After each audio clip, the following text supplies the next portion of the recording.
Ako si Wilfredo Laggi Jr. Pangatlo sa magkakapatid. If you had to sum him up in three words, what would they be?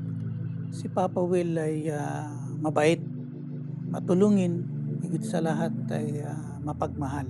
Is there a story about him that you find yourself telling others again and again?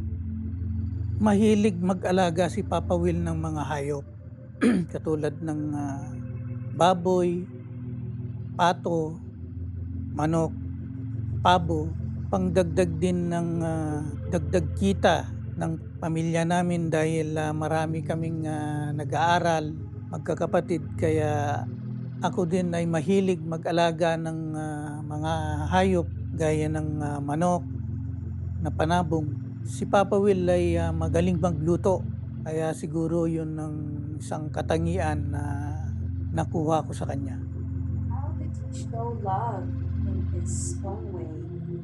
Kahit saan kaming magpunta, magkakapatid, lalo na kapag bumabiyahe kami, lagi siyang tumatawag para alamin kung nakarating na. What part of him do you recognize in yourself? Yung marunong makisama sa ibang tao, ikipagkaibigan, paggalang sa ibang tao. If he were here now, what would you want to say or hear him say?